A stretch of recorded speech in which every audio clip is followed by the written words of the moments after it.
Good morning, everyone. Once again, let's welcome the Honorable Roosevelt Skerrit, Prime Minister, Honorable Dr. Irvin McIntyre, and other members of Cabinet, members of the media, of course, officials of the Office of the Prime Minister, those of you tuned in via various media. We are here once again to take questions from the media on matters of current affairs, of current interest. But before we do that, we'll hear opening remarks from the Honorable Roosevelt Skerrit. Please welcome the Prime Minister.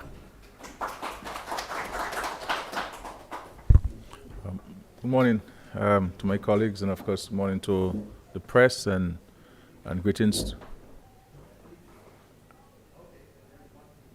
Yeah, can you tell the people next door to be quiet, please? And of course to the listening public, good morning to you. I want again to thank the press for accepting the invitation to be here this morning for another press conference.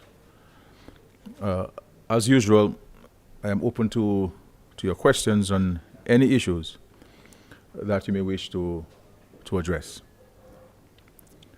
Let me first extend deepest condolences to the family of the late Cardinal Kelvin Felix of Dominica and to the entire Catholic community in Dominica and the region. Cardinal Felix gave exceptional service to the Church and to the faithful over half a century since he was ordained as a priest in 1956. He rose to the highest ranks of church leadership, having been ordained a cardinal in 2014 by Pope Francis. He was Archbishop Emeritus of Castries, St. Lucia, and President of the Antilles Episcopal Conference and the Caribbean Conference of Churches. For his service, he was honored in 1999 with the Dominica Award of Honor. We remember him now for his long service and invaluable contribution to the Catholic Church in Dominica and the region. May his soul rest in eternal peace. Just by update, early this week I attended the 4th International Conference on Small Island Developing States, SEEDS, in Antigua and Barbuda, held under the theme Charting the Course Towards Resilient Prosperity. The conference focused on the multiple crises facing SEEDS, such as climate change impacts and the economic and social fallout of the COVID-19 pandemic. States reviewed the ability of SEEDS to achieve sustainable development, including the 2030 Agenda and its Sustainable Development Goals, and proposed solutions for building resilience and achieving prosperity. It was an opportunity to once again to highlight the disproportionate challenges faced by small, vulnerable states like Dominica, dealing with climate change effects and worsening weather events, and explore the role of developed countries in providing solutions. Obviously, from my standpoint, I would have preferred to have been engaged in less talk and for more action, especially from the developed world, who appears to be only providing us with empathetical comments rather than practical and pragmatic offerings of how they're going to provide the support that we need to build resilience and mitigation against the impacts of climate change. But where there is injustice, one must not be weary, and therefore we must continue to fight as small island developing states to ensure that one day that they will come to their pragmatic realization that they need to assist us. We see in parts of the world where there are wars, how these same countries can move resources and fetch resources to support their friends and allies. And we have no issue with that. But we're saying that the same level of urgency and exemplified action should be had in respect to how they treat their commitment and their responsibility where climate change is concerned. But these are the harsh realities that small island developing states must face. And sometimes we as citizens and the various groups in the society do not understand or fail to understand and appreciate the existential threat which climate change poses to our countries and the sheer cost of responding to those natural disasters, which is more frequent and more ferocious. And another point with regards to the groundbreaking for the marina, all of you would have noted that the groundbreaking ceremony for the Carbets Marina was held this past Saturday. The marina will be constructed near the Intercontinental Hotel in the Bell Hall, Douglas Bay area. And upon completion, will help transform the economy of Portsmouth and surrounding communities with the creation of new jobs and businesses. Certainly, we will see the growth of the yachting sector into a more organized economic activity in the north, attracting greater number of visitors to our country. The marina will be constructed at an estimated cost of US $75 million, or just over EC $200 million, over an 18 to 24 month period by Range Developments with funds raised under the Dominica's Citizenship by Investment program. The Carbets Marina construction is part of this government's overall thrust to implement several major infrastructural projects over the coming months and years, which will lead to sustainable development and long-term social and economic prosperity for our country. I wish to signal our intention to commence shortly a number of major initiatives, including the Roseau Enhancement Project, for which funding has been secured from the Saudi Development Fund. This was approved in the Parliament late last year, and we are putting the final touches on the project plans so that we can commence.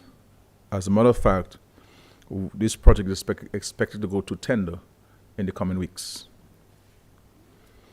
The Future Housing Program will proceed in the month of June this year with the commencement of construction of 10 villas at Warner. They in fact villas, you know.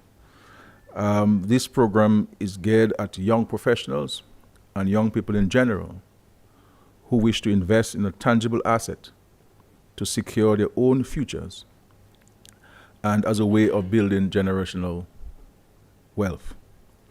The Ministry of Housing is finalizing details with the contractors in order to begin mobilization for this project. As a reminder also, the lots are available in Jimmet, Collio, Hillsborough Gardens in St. Joseph, Canefield East, and Cotton Hill for purchase at competitive prices. Again, I want to urge young people, the need for them to invest, first in building a home, and secondly in investing so that you can have a second income and be part of the prosperity that this government is seeking to create for Dominicans. There are huge opportunities. So my advice is build a home upstairs, and the downstairs you could rent as Airbnb.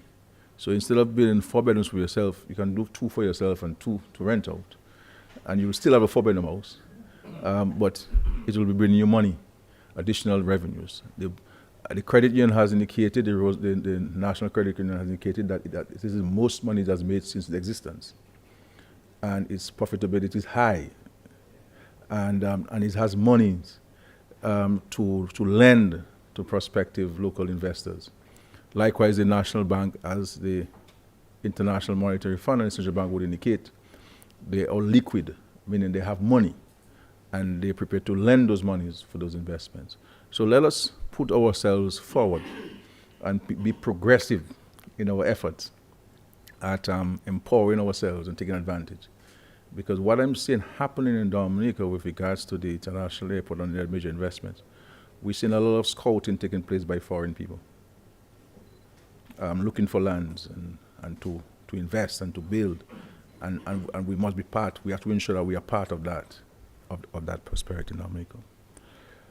And of course, the future housing is an effort towards giving young people that opportunity, young professionals opportunity to own a home.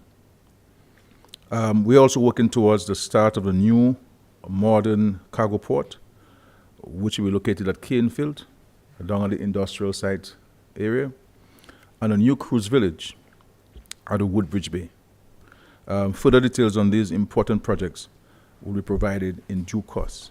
Suffice to say that we do have the funding for the cruise village, and so we're finalizing details on those. Of course, we are making steady progress with major projects which will revolutionize the way we live and do business in Dominica. The cable car development in the Roseau Valley is on schedule to add value to the tourism sector, and I shall visit the site early next week, and I will extend an invitation to the press to accompany me if you will have the time. The geothermal power plant and transmission lines from Loda to Fokole will soon come on stream to increase efficiency in electricity generation and reduce costs. And work on the international airport continues and is on schedule, taking shape as each day passes by. Very soon, we plan to organize a series of stakeholder tours to the site so that more of our people can see the extent of work on the ground firsthand. The fact of the matter is, there has been tremendous earth movement and other developments on the site of the international airport. And our plan is to engage the Dominican people more directly as the project progresses. On the question of electoral reform, earlier this month, I announced that the copies of the proposed electoral reform legislation had been provided to the Electoral Commission for review and feedback. This was an important step forward in our ongoing efforts to modernize the electoral system in keeping with recommendations from various interest groups and individuals coming out of extensive consultation held last year. As indicated, copies have also been forwarded to the members of the Cabinet and Parliament, as well as to the OAS, the Organization of American States, the Organization of Eastern Caribbean States, the OECS, and the Caribbean Community, CARICOM, and the Commonwealth Secretariat, who all sent observer representatives during the consultation process. We await comments from the Commission and the Chief Elections Officer. However, we still hope to meet the informal deadlines I have set to go to the Parliament in June of 2024 before the passage of the 2024-2025 budget. I am eager to put this matter to rest in the best interests of the Dominican people and our country's electoral system. And so I look forward to prompt feedback from the Electoral Commission to help facilitate the process. At this point, I will pause and take the questions. Thank you very much.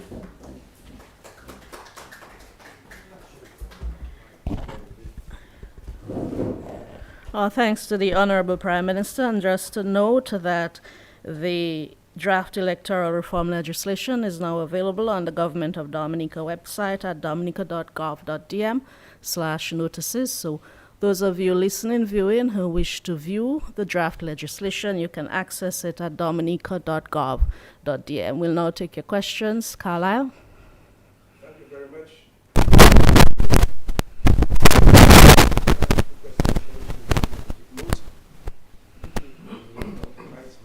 The first one is that seeing that there are non-nationals in Dominica for over 20 years and pay taxes and can't obtain their passport after how many attempts, what is government going to do in terms of assisting them to get their Dominican passports signed off? And a number of them, Haitians, Jamaicans, they've applied, and that matter has been going on for a long time. That is my first question. My next question is EIA report, Reading Marina.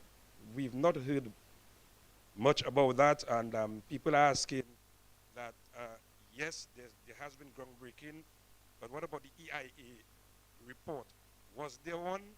And if there is one, can it be made available so persons can see? The next one, you spoke about the Electoral Commission's report. You spoke about giving reports to various persons, but I did not hear you say that you would have given the various politicians, political parties. I'm not sure if I heard you say that you would have given them a copy.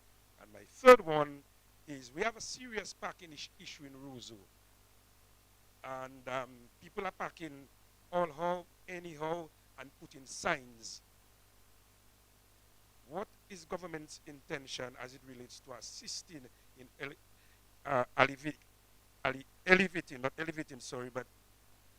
alleviating, yes, thank you, persons in terms of the parking situation in Roseau? Thank you.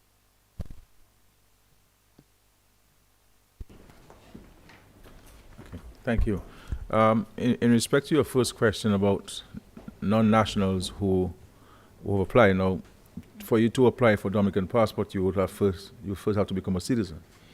And there is no right of passage for anybody to become a Dominican citizen. The law specifies certain conditions in terms of what you have to meet and so on. But it is not a mandatory or automatic right. There's a process, and there's a discretion on the part of the minister responsible for citizenship, and of course ultimately the cabinet who approves this request. We have granted citizenship to hundreds of non-nationals in the last few years. That process continues. It's a process, and there are a number of elements there, but it is not a situation that somebody is entitled to it.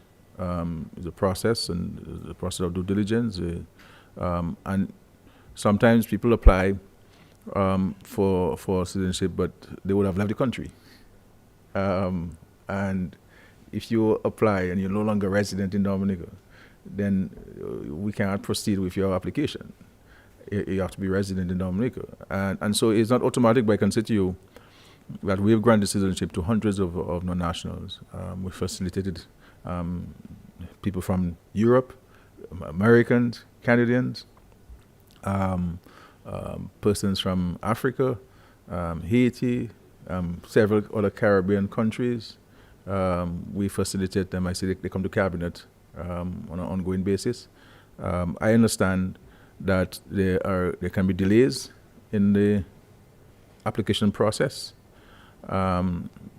Ultimately, I believe sometimes you have a staffing constraint, but the policy of the government to grant citizenship to non-nationals is existing, and it continues. So it's not a situation where the government has stopped.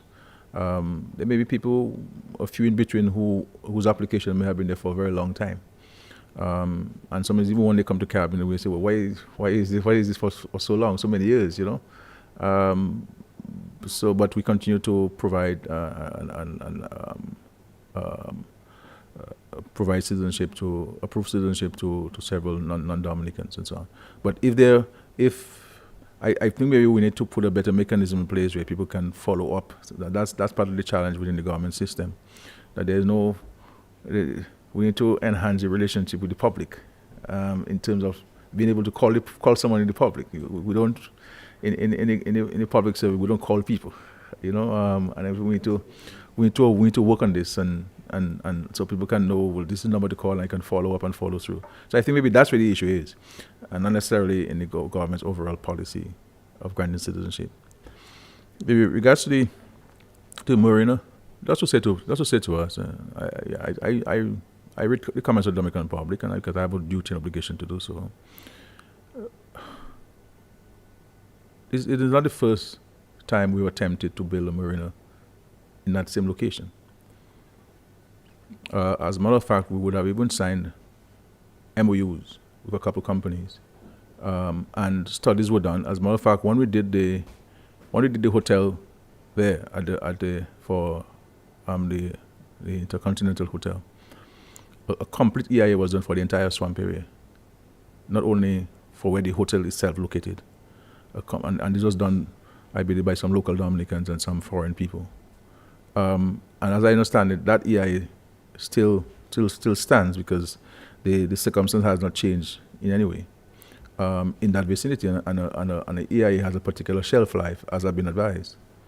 Further to that, the additional studies have been done in the area, as it relates specifically to the marina. That was done prior to even when we built the hotel there, and subsequent to that was done. But the Dominican public can be rest assured that all of the necessary environmental safeguards will be respected.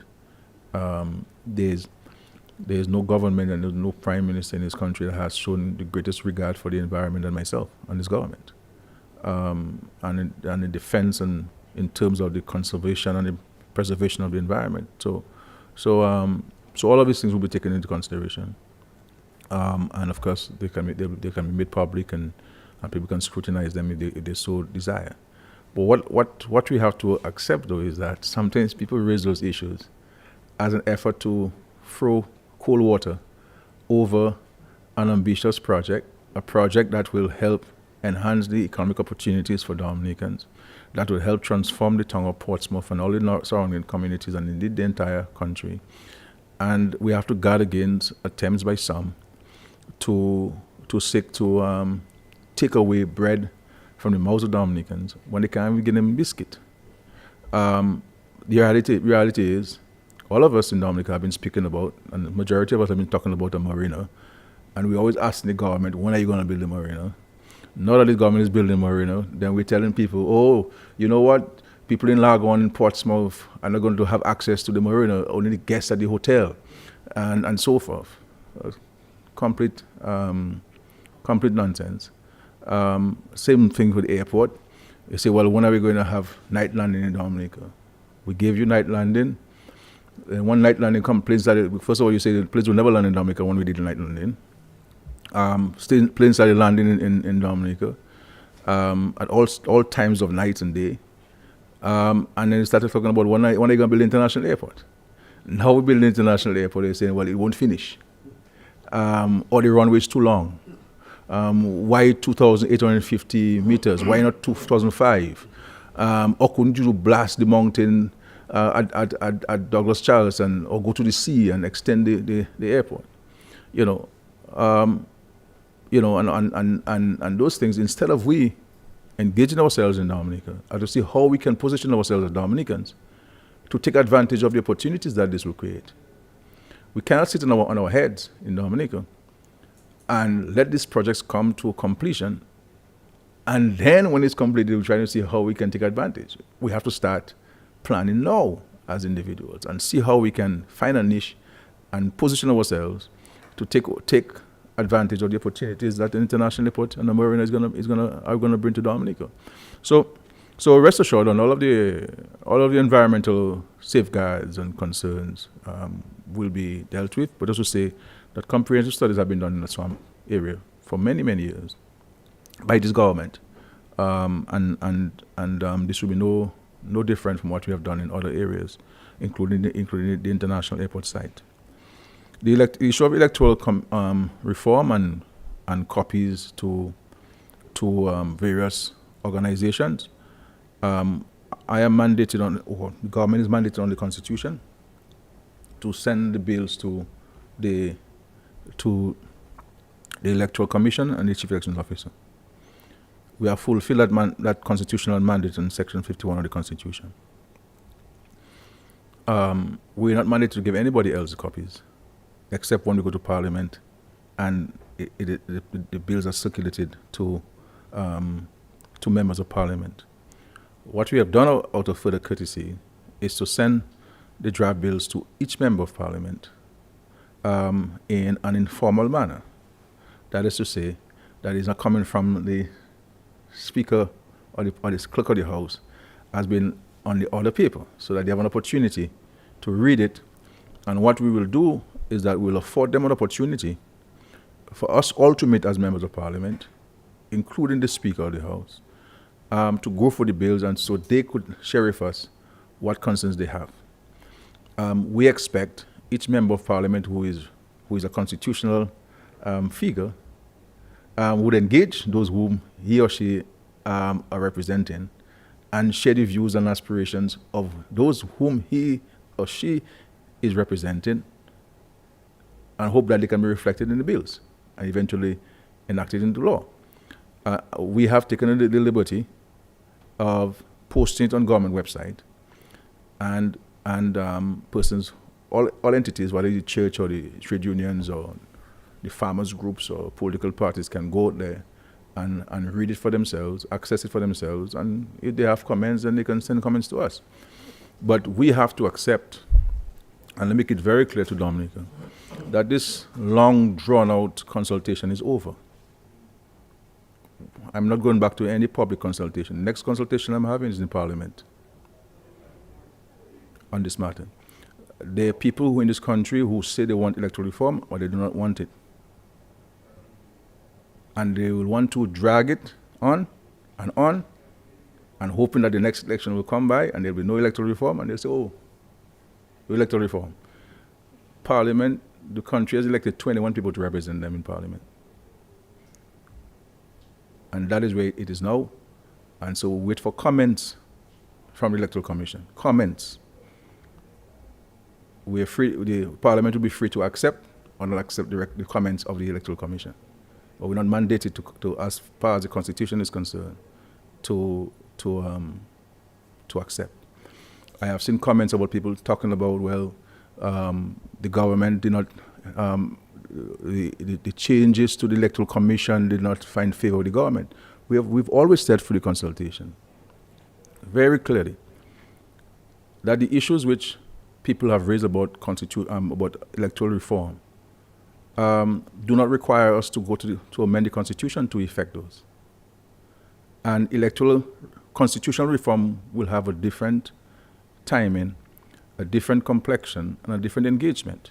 But there's absolutely no need for us to go and amend the Constitution, to go through a process of consultation on the constitutional amendments, and to go according to what the Constitution says, whether it's a referendum or a two-thirds majority in the Parliament. And even if we were to have a two-thirds majority in the Parliament, there are certain changes to the Constitution I would not want the government to go with without having to hear from the public directly on this matter, even if the government has more than two-thirds in the Parliament. And so on the electoral reform,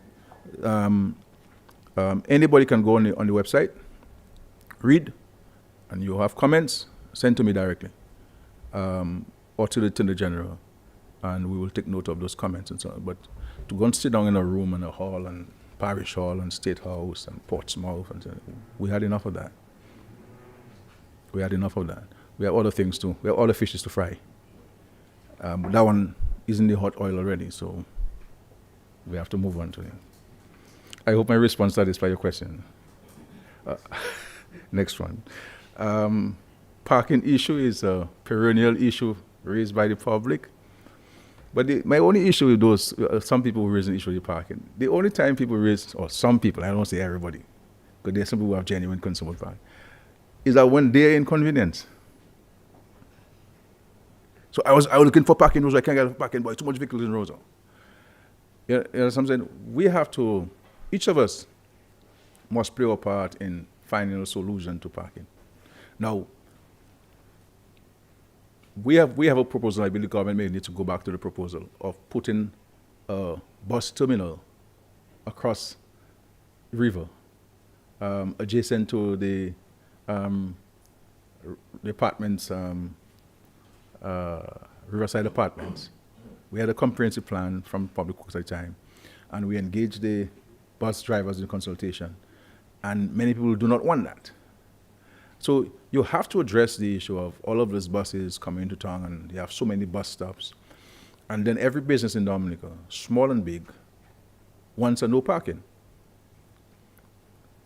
And also say to the police, and I've said to the police, and I'll say so publicly, the police is not in a position to grant anybody no parking. It has to go through a legal process. You must go for an SRO and have it gazetted for anybody to have no parking in Rosa. And you cannot take government road for your private parking and don't pay government. So all of these things we're going to be putting fees. So if you want a no parking, you will have to pay a substantial fee to have a no parking in front of your business, because you deny any taxpayers access to the road. The police only has authority to put temporary no parking in the event of a function taking place or an activity, carnival, whatever it is, and you put a no parking. But to give somebody a permanent parking, the police doesn't have the authority in law to do that. It has to go for the cabinet. An SRO has to be effected, and it has to be gazetted. And only when it is gazetted, then that no parking, you can be charged for no parking in front of it. I think with the road enhancement project, some elements of addressing the parking will be instituted in the road enhancement project, but we have to find a way of limiting the number of vehicles coming in through the city. What we have done as a government, as you have seen, is that we have built several bridges down by the Rosa Market and the other one by the bridge, by the stadium, and then we enhanced the bypass between Baffert State and Goodwill, Upper Goodwill, with two-lane traffic. And back on the days, there was one lane, and you could only go up and down at particular times of the day. So you have to park in all an effort towards alleviating the traffic congestion. So if I'm coming from south going to north, there's no need for me to pass through in the King George V Street and Great George Street to go out of town. I could pass through the gardens and go through Baffert State and go down to Goodwill, and out you go. But sometimes people like the vibes in Roseau and they want to drive through Roseau and all these things, and you have these issues. There's also a proposal, and I think something that we may need to look at, of having a bypass again, bypassing the botanical gardens and getting out of there, so that also can alleviate the traffic on Bath Road, coming on the Bath Road, etc. But parking, I don't think the government has the resources to go and build a parking lot or a parking building at this time. So I'm not going to promise somebody we're going to buy land that is so expensive in Roseau to build a parking that none of us would pay 5 cents to park in there. And how are you going to repay this loan that you will take of maybe $25 or so million to build a parking thing? So I believe that we have to institute maybe parking meters, increase the fines for parking indiscriminately. Those who want private parking in front of no parking in front of businesses, increase the fees substantially, and build bus stops as far as practically possible outside the precincts of Roseau itself, the city itself, and have it outside of the bridges, so that you limit the number of vehicles coming into the city. And can we not try something? Have 2 days in a week where you say no private vehicles into town, and see how that will work.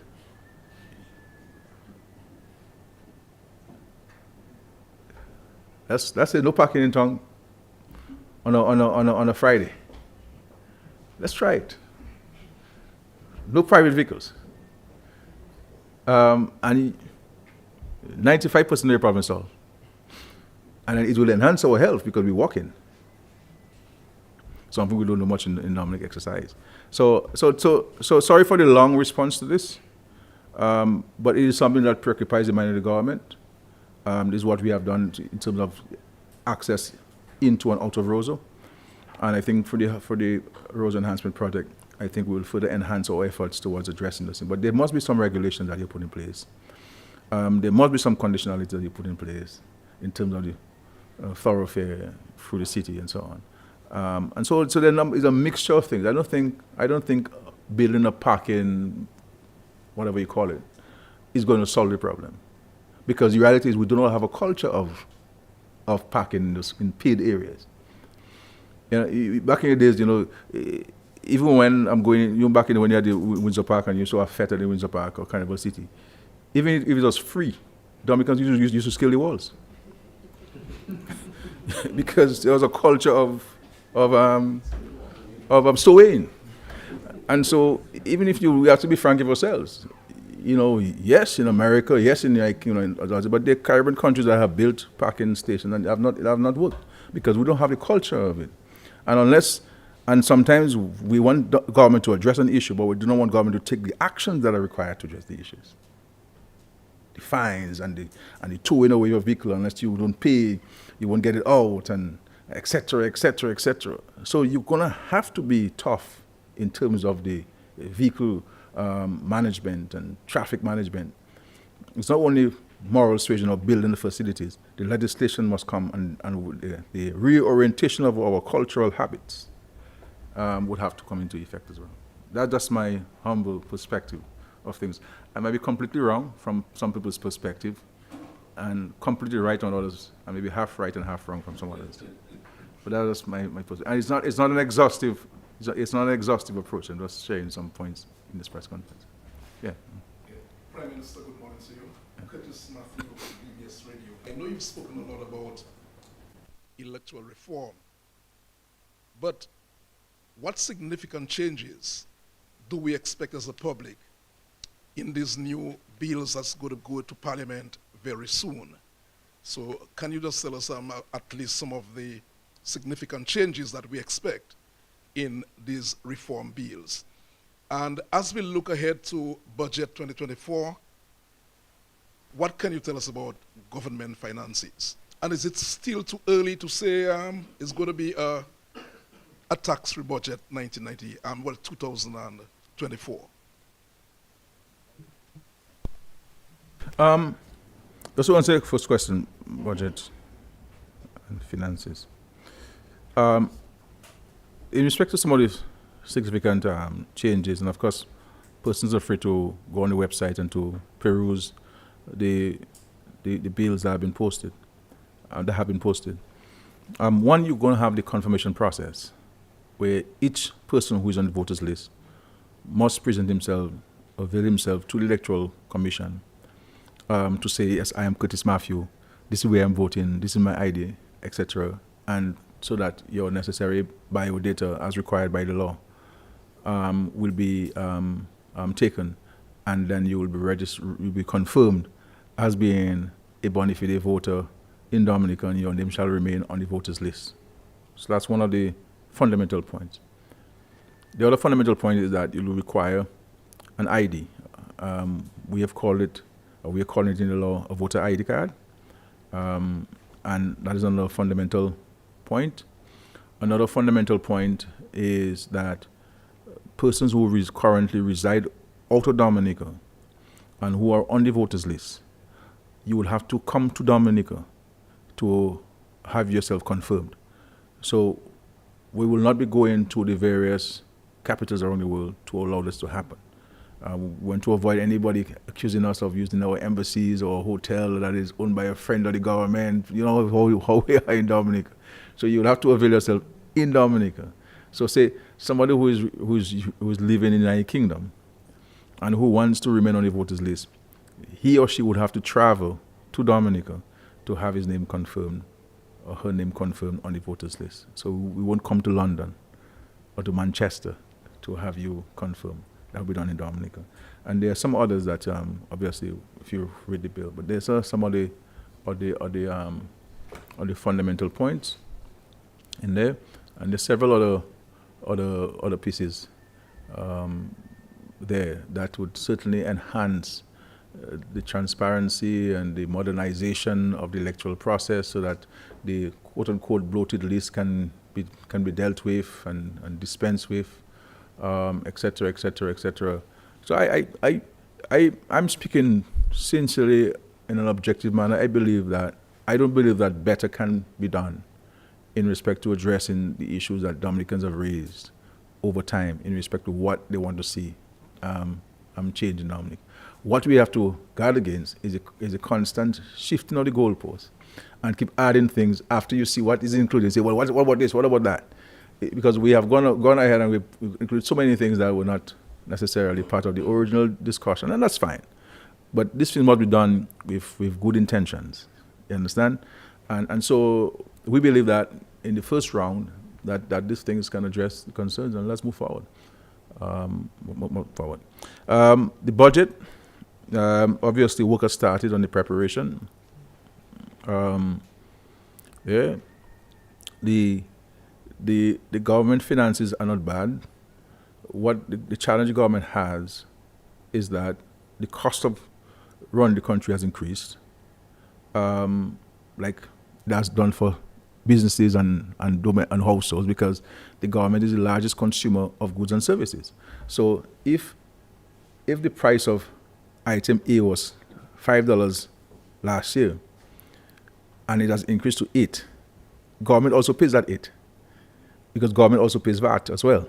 So when we import things as a government, we have to pay the customs VAT, to get it out. And some of these guys are customs, some of they're Republican, some of they don't want to deliver to you on this government base. You know what I'm saying? So we pay. So the cost of running the country has increased. Now, the other thing is that what we have focused on is, as you recognize, the government is preoccupied with some of the major ticket items, big ticket items that we believe are essential towards the realization of the dynamic Dominic and the prosperity that we have been talking about.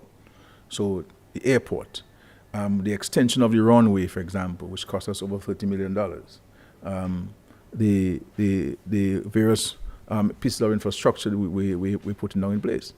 And I hear people talk, okay, Skerrit, going to build a $200 million marina, but I haven't got my house yet. But for me to ensure that you get your house, there must be revenue coming into the country.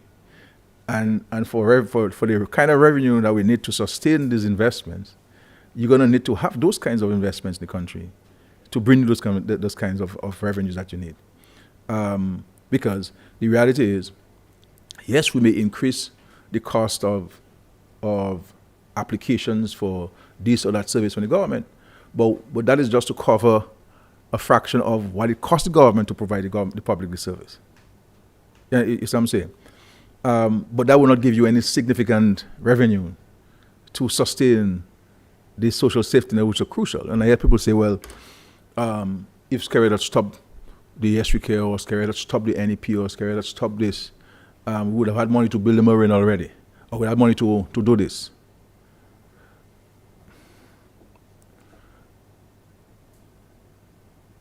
If you do not invest in social safety nets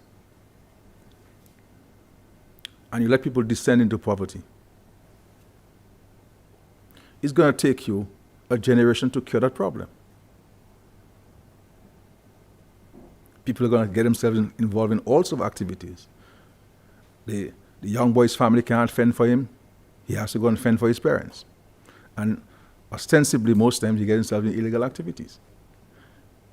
So, if I do not have the NEP, was costing $5 billion every month, $60 million every year, in 3 years or so, I'll have enough money to build it in cash. But one has to appreciate that if we stop the NEP program, the implications for the society. And we have to ensure as a society we maintain the social cohesion. And so we are fortunate, albeit we are holding this train, because if I stop the NEP today, give me $5 million, $60 million every a year, I can pay everybody who we owe in and still have money left. If I stop the allowance for 65 and over, it will give me another $3 or $4 million to have that I could pay everybody we owe. If I stop the scholarship program, a young girl came to me. She's doing medicine at university. She needs $27,000 US. We have to give her some help, because if we don't give her some help, she won't achieve a dream coming from a family that maybe she's the only one who has gone to university or college. And so what do we do? And so we have to hold the people in the social safety net until when the economy can sustain them independently of those social safety nets, at least a grouping of them. And then you free up yourself, and then you have extra cash to play with. So there are people who want to advise me in a very indifferent manner. For me and you who have a house and a motor car and a job, we look at life differently from somebody who doesn't. And we cannot be indifferent to the person who doesn't. Because if I have a home, I would like everybody in my village to have a home, and everybody in the country to have a home they can call theirs. That's my perspective of life. Not because I struggle to go to school and work my butt to go to school and pay for credit card, I should tell children today that you should go and do like me. Because our forefathers didn't tell us we had to go to slavery. They fought to liberate us from slavery. And so every succeeding generation has a duty and obligation to look out for the other generation and ensure that the struggles that you went through, that you don't go through it. And so I understand what people are saying, that if I cut these programs, or I cut them by half, or I get rid of them, we have money. But what does it profit you? Then you'll have people who cannot fend for themselves. You'll have people who will never be able to have a house for themselves. You'll have people who will never be able to go to university by themselves, and who will never be able to achieve their dreams and aspirations that others have because of their family circumstance and situation. And so it is a necessary balance. And I rather fall short and make sure people have a home, and people have food on the table, and people have jobs. And so when I hear people talk about, well, why are we doing the airport, and we should not do the airport, or we should not do the marina, or we should not do this road, or we should not do the housing, and all these things, I think people have to look beyond the individual circumstance and look at the greater good of the society. Because you may have a job, you may have a home, but if you have people around you, and none of them are in your village or where you live, and all of them can't go to school, the parents not working, they have no homes to sleep in, they have no washroom facilities, they have no lights, they have no water. What do you think is going to happen to you? What's going to happen to you? You won't be able to get out your house. And so it is not that the revenues are not coming to the government, it is that the government's expenditure, the cost of running the country, is higher now because of goods and services. And this is why what we've been seeking to do is to control discretionary spending. This is why I met with the public servants last week, and to draw to the attention the need for them to step up and to account in a more transparent manner for state resources. That if you're charged with collecting revenues, the law requires that you reconcile at the end of each working day. And that you need to be able to know and ensure that we go through the legal process of expenditure approval. Everybody can be writing stuff and just send LPUs and send purchase orders to everybody, and everybody sign on. All kinds of bodies signing in the public service, and nobody saying where the money going to come from and who's going to pay. The law never envisaged that many people will have keys to the treasury. And so this is where we have to control. You buy a vehicle for $180,000 today, tomorrow morning it disappears. It's been written off. There's no police report, and therefore if you have no police report, you can't get an insurance claim. And so the taxpayers lose a $180,000 vehicle. Just like that, and nobody pays. So we are fortunate to be in a situation where we are able to sustain the social safety nets, the NEP, and at the same time be able to mobilize resources for big ticket items. These big ticket items are the ones that are going to help transform the economy and bring the kind of windfall that you need in the country and spur more economic activity and economic investments into our country. So the budget will be drafted in this context, and of course mindful of our vulnerabilities towards natural disasters and so forth. And so, as always, we've been in our budget presentations. We've always been responsive, but at the same time responsible. So we're responsive to the needs of the people, but we're also responsible. For example, notwithstanding our challenges, every month, this is why I encourage people to save as small as it is. You in the NEP get $1,000. You have no transportation to pay. You're staying at your house in the village. You must save about $200 every month from that. At least. Anybody who go and draw them the $1,000 and put in their pocket, whenever you have money in your pocket, you'll spend it. And you will spend it on things that you do not need. And tomorrow morning you broke. And then you say the country had. But if you use a whole month's salary in one day, you must be broke. But if you save some, and you happen to be broke in 2 weeks' time, which sometimes that happens mid-month, you can go to your ATM and take out $50 and go and buy some groceries to have lunch. But if you burn everything one time, and then you go to the fast money businesses, and I don't like to speak about this because I don't want people to think I'm lecturing about how they spend the money. This is a democracy, so I'm not doing that. I'm just saying that each of us must pay attention to how we manage money, because money was never meant to be spent. It was meant to be managed. And if we're spending money, you're going to be broke every day. And then you will have debt, and you can't show anything for the debt. Not a piece of land, not another motor car that you may be able to sell, albeit a depreciated value, or your child won't send to school. It will be on consumables. And this expensive cell phones that people, I know what is a cell phone, what people say are so expensive. And if you're going to take a cell phone hire purchase, and then you default on payments, men paying over $14,000, $15,000, $20,000 on a cell phone at the end of the day because they defaulted on payments. From these people who give it to you on hire purchase. You understand? Maybe we'll speak some other time in length. Maybe I can come on DBS, you can ask me all the questions, so we can have a more lengthy discussion. But I don't want to be so long because we have a time constraint on the press conference. Yes, sorry.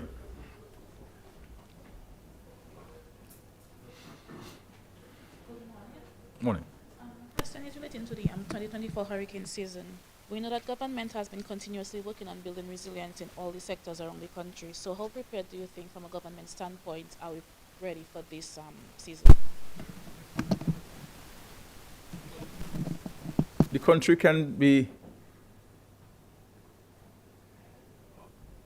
we can define the country as ready insofar as how ready we are as individual households. From the macro level, from the government level, we have been putting things, all through the year, been putting things in place, training people, ensuring that the shelters are in order. In some cases, we're even improving on refurbishments to some of those shelters, albeit some of them private homes. Reviewing our systems, etc., etc. So from the government standpoint, we have things as far as humanly possible under control. What we've been seeking to do, and the ODM, I want to commend them and the Minister for National Security on that, is that they've been going around the communities over the last several months and having engagements with various groups and individuals. And some of the members of parliament have had such meetings, and they'll continue in the next few days. Meeting the stakeholders, all of the stakeholders in the communities, to sensitize them and to alert them and to poke the consciousness of what we need to do. We've been utilizing, as we do every year, the NEP to cut overhangs, to unblock culverts, to unblock drains, unblock ravines. But that is government doing all those things. And I think each business place, each community group each non-government organization and each household must pay attention to their surroundings and examine the surroundings to determine whether we have hazards there. We have a tree over the house that if that tree falls or that branch breaks, can damage our homes. Do we have a ravine that is unblocked or drain in front of our house that we need to take out the leaves, the dry leaves in there? So these are kind of things that we have to pay attention to. We check our windows and our doors. Do we have to strengthen them? Do we need some extra screws on our roof to hold the roof down? So we need to examine at a family level that checklist to ensure that at the individual household we're ready. I believe from a housing standpoint, a hurricane shelter standpoint, we are in a much better circumstance now than we were in 2017 because of the several homes that have been constructed by the government. And all of these homes have been built with resilience in mind. So, and those homes are hurricane shelters. As a matter of fact, there are several people who are offering to use their new homes as a shelter for the neighbors. And that is certainly encouraging. So and it's important even the media to play its part to have public service announcements and to draw people consciousness and attention to their individual responsibility, the community responsibility. And I think that is where we have to focus. But from a government standpoint, I can tell you that we've done everything possible to ensure that the country is in a better place to withstand any natural disaster come our way. We continue to pray, of course, that we're not affected, because the reality is we can't afford a hurricane, not in the next 20 years, but we have to keep on praying, but we also have to prepare ourselves. We must not be like a foolish virgin. Thank you very much. Yes, ma'am. When you spoke of the Woodbridge Bay cruise port, there's one more thing I think you missed. What would be the amendments to the road that would, because to avoid the amount of traffic during that area, are there any road amendments to that area as well? Well, the challenge you have where you have so much congestion, especially when you have a cruise shipping port, and the cruise ship is using the Woodbridge Bay, is that all of the buses are parked on the roadside, on either side of the road, so that creates a congestion. With the new cruise village, all of these buses will be off the road completely. So there'll be, and this is one of the reasons why we decided to separate the two, to have one in Canefield and the other at Woodbridge Bay. Of course, it'll be difficult for us to build a new bridge, a new port, while we operate in the old port, and so that's another major consideration. Though going to Canefield costs us a little more, because Canefield is very deep, based on the studies that we have done there. So it'll cost us a little more long there, but I think it's important that we spend a little more, and to ensure that we build for the future, because the reality is you have very little options in terms of that, of getting out of that section of the port. But with the construction of the cruise village, then you will have greater opportunity to manage the traffic in this area, going forward and so on. So I think there are some designs that we have that will help alleviate the traffic, even when you build a cruise village. Because when we designed the cruise village back then, with the port adjacent to it, the cargo port adjacent to it, we had included in that some efforts to address the congestion in that area.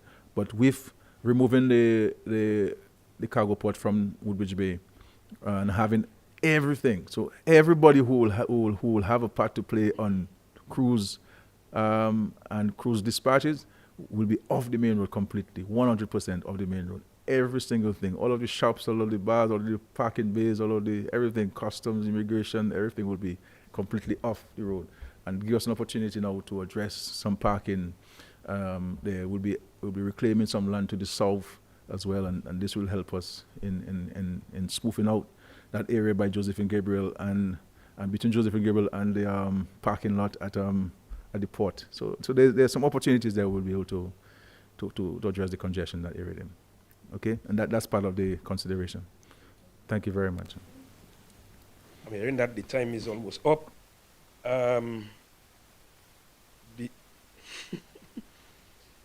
Two doctors, PM, and 3 individuals, they filed some matters in the High Court as it relates to challenging the abortion laws of the country. what will government be doing as it relates to that? Will government be challenging them, etc.? Because there are concerns, and a number of persons also are concerned. I know the churches also they're part of that, and they're also expressing concerns. The next one is relating to the prison. I was in court this week, and the prison superintendent acting in terms of questions posed to him by the judge and the director of public prosecutions stated that there are no insurance and no risk allowance for prison officers at the Dominica State Prison. They're expressing concerns about that.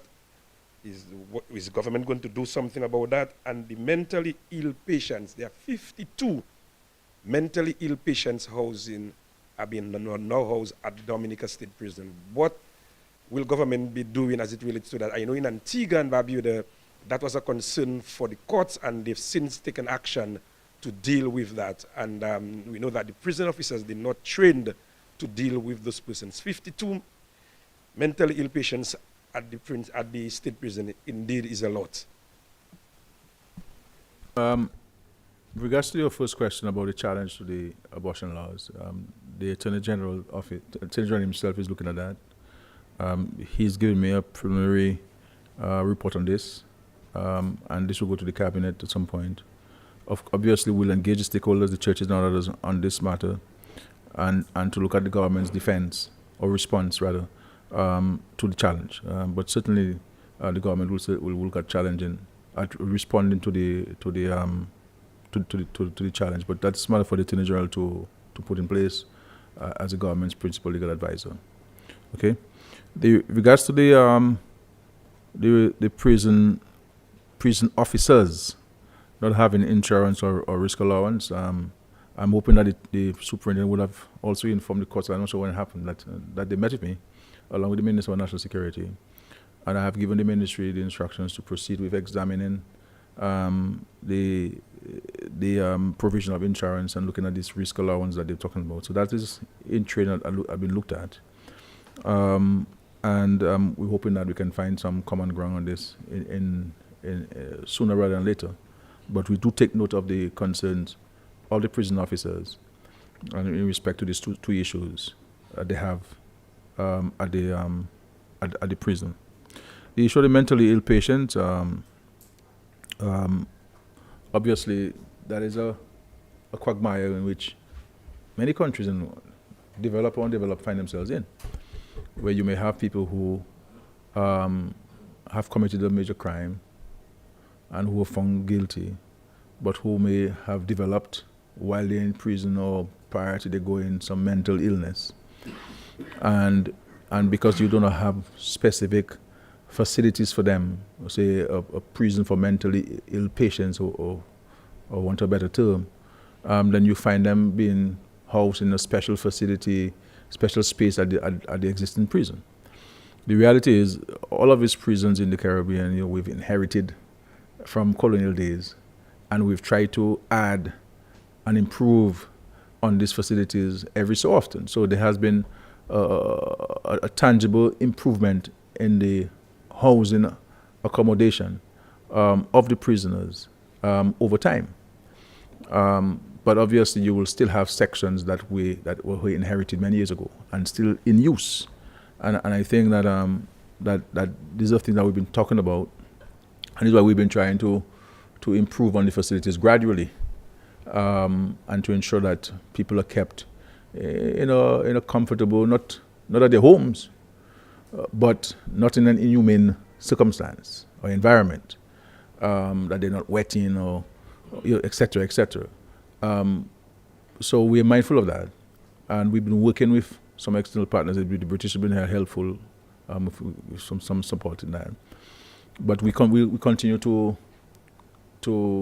invest in improving the infrastructure, and I must say that the prison officers have been very helpful in that, because they themselves have been involved in the construction of some of those facilities at a lower rate than what we would have paid otherwise. So there are a number of things that are happening there that all in effort towards making life more comfortable for the prison officers, but ensuring that as far as practically possible that the prisoners are not in an inhumane environment, because at the end of the day, they're still human beings. We don't dislike them. We dislike their behaviors, not the person. So we have to ensure that the personality is not an human circumstance. My view is that, and the minister and I have discussed that, and both agree, is that we need to have maybe comprehensive designs for the prison and to have it costed without the money to do it now. But at least we'll have a project document that says we need $30 million or $25 million to build a new prison, so that it can address all of those concerns, which you will have. And so we're mindful of the observations. We're aware of those observations. They're not necessarily criticisms per se. They're just some of the facts that which exist that we've been trying to address over a period of time.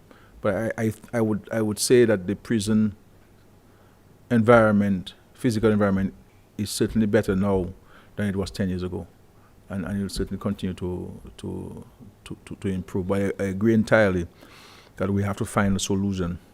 And of course, I know they've found a temporary solution at the prison, especially because even if when you have young boys or juveniles there, you try to, prison officers, very conscientious when it comes to that. And so they have been able to work some things out, and so that you do not expose the youngsters to other hardened criminals in the prison, and they come out worse than they came in, etc., etc. There's skills training programs, a number of things that you allow them to do, so that when they go back to the community, they have a skill, and hoping that they can be on the safe and narrow. But I believe that to fix an old thing is always a problem, I believe in demolishing things and rebuilding. But when you add in on old, you'll never necessarily see your way, and it costs you more money in the long run when you're trying to put new concrete on old concrete. But we're mindful of those issues, both with the personnel and also the facilities. Prime Minister, an intervention from someone from the public. Can you ask the Prime Minister about the fact that most private companies want people to retire at 60 years, but you only get your true monthly pension at 65? So that's a concern from a member of the public. And I've spoken about the stevedores and longshoremen at the Dominica Air and Seaport Authority for the last 2 years. I know you met with these employees recently at the Google Parish Hall, Prime Minister, and you said at the time that government will take action very soon to relieve their plight. What is the very latest as far as the stevedores and longshoremen are concerned? And lighting for Windsor Park Stadium, I know that project started a few years now. What is the latest as it relates to lighting at Windsor Park Stadium and a sports policy for Dominica? And if I may have time to ask, I could ask about the plans you revealed recently for a state-of-the-art cultural center for Dominica. What now is the future of the Arab House of Culture? Yeah, that's a lot of questions here. Regards to the private sector folks who leave at 60 and get their pension at 65, that is from Social Security. From the government standpoint, what we have done is that we provide them with an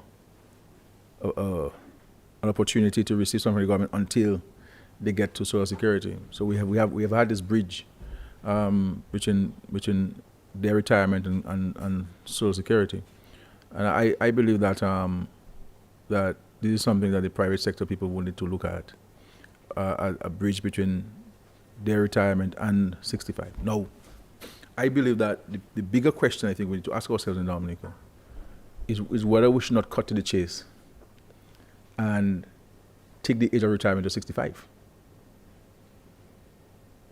What I'm finding out in public service, and a number of people have come to me, and it's something that we're starting to look at, is that people were given an option back in the days to retire at either 55 or 60. But many people chose 55. Now, a lot of these people, they look like they're 25 years old. and some of them still have a little mortgage to pay. You know what I'm saying? And some of them may have taken a little residual funds to send their children to school, and they still have paying. And then they're 53 and 54, and time flies fast. You know what I'm saying? And so they're not asking. There's some people who come to me, some nurses who come to me, for example, other persons say, Prime Minister, I don't want no gratuity or anything. No. I just want you to let me work until I'm 65, and then when I get to 65, you give me my gratuity. What we have done is that we have placed those persons on contracts. But I believe the time we should have that conversation, have a national retirement age of 65. Because the 60 and 65 the gap is creating serious challenges for many individuals who are still owing on the mortgage and so on. They have to wait until 65 to get something, or 60, 65 to get something. What they were getting is maybe half than what they were getting there. And sometimes it is less than the mortgage. So I don't have to do the boss way to understand that these people will have to go and now bite from the little savings that they had for when they get a little older to start taking from. So I think that we need to have the conversation that those persons in the public service who sign at 55, should we not review these things? As also, obviously you have to engage the unions on this and other persons on that. So it's not I'm not proposing that the government takes a unilateral decision. I'm not saying that we need to put that on the table. And in the private sector, it's worse for people. You understand? It's worse for people. So I understand and appreciate the anxiety that they have, that they have to wait. And 5 years is a long time. I mean, it's a long time, when you look at this matter.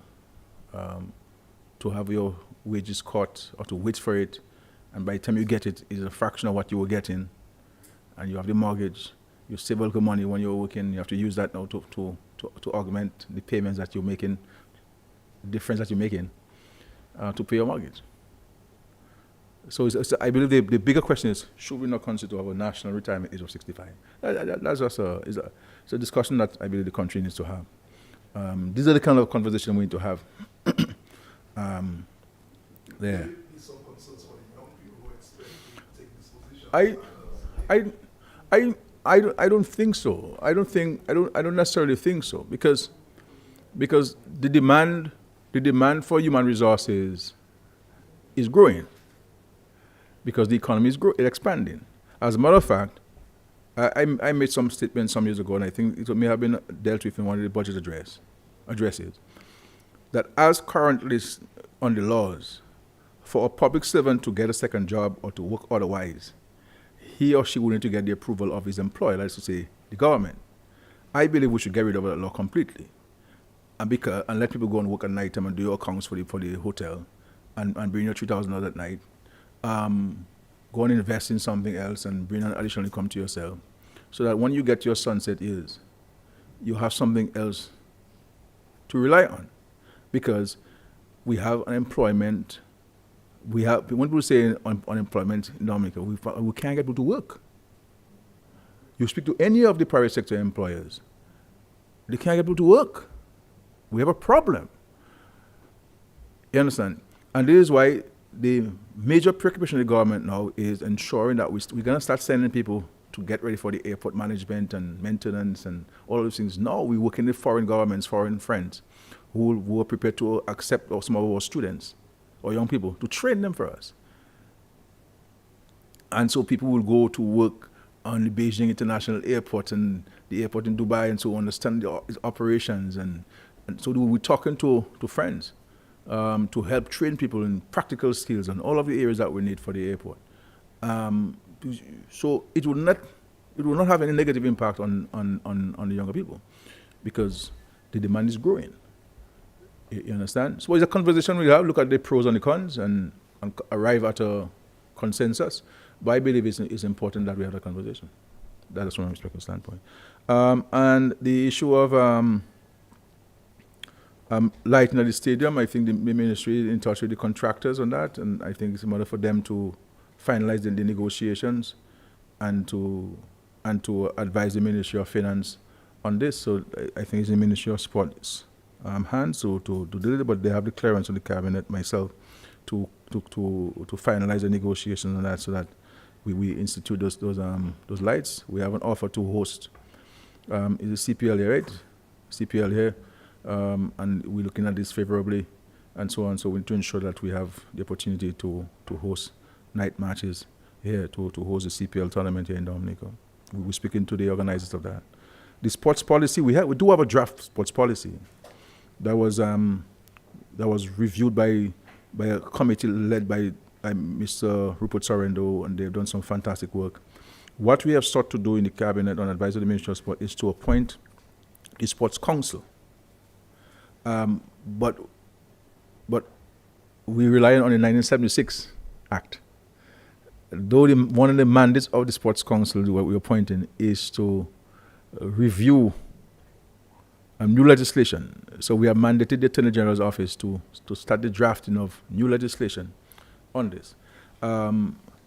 But the legal drafters, the legal advice now is that we should maybe go to Parliament to amend the existing law for the time being, so that the Sports Council can have proper legal standing to be in existence. So that's what we're looking at. I don't necessarily agree with them, because there can be understanding that they have a particular mandate in the circumstance. So the letter of appointment would state what specific mandates you're given to them. I don't necessarily agree that we have to go to Parliament to amend the law. A law that you should already have got, you're going to need to get rid of anyway very soon. And it's not the appointment of a president or government or something. It's a sports council. I don't necessarily agree. But we can have a further discussion with the Ministry of Sports and Ministry of Legal Affairs at the cabinet level and so on. The cultural center, we're proceeding with putting documents together and finalizing locations. As we indicated, we will engage local practitioners in theater and culture, so we can get a feedback. The agricultural culture, my understanding is that there's some basic, I thought it was a complete roof there to replace, but my understanding that's not the case. There's some basic improvements we need to do. Every other aspect for the agricultural culture is on island. The chairs, the sound system, the audio system, the carpeting. We paid for the carpeting. It's just for the guy to come in, because he can't come in to put it because there's some leaks. And I think that's feel that the Ministry of Culture needs to maybe give greater attention to this and hit the hammer on the nail, and so that we can No, you're taking the hammer, you hit the nail there.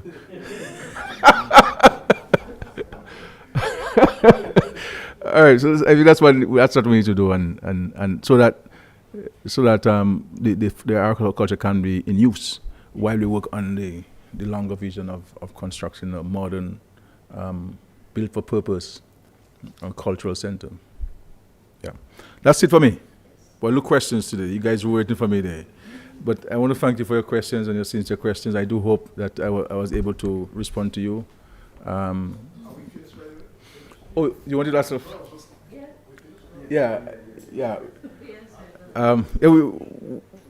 Yeah. So I want to thank you again for your questions. Maybe while we're on the tour next week, Curtis, you will ask me the other questions. We can go live on that one. Or you can meet me after, but we have to come to an end. The press conference. I want to thank you again for making the time, the press. We appreciate it. Without you, we have no press conference. And thank you for the time. I know you have other things to do, but you make time to be here. And really appreciate it, and for your questions, your sincere questions on behalf of the public. Let's have a wonderful weekend. And God bless you. God bless our nation. Let us pay attention to the hurricane season. Let us pay attention to the hurricane season. Each of us must play our part and ensure that we eliminate the hazards around us and be part of the national mobilization in preparing ourselves for the hurricane season. And of course, we have to keep on watching and praying at the same time. Thank you. God bless you.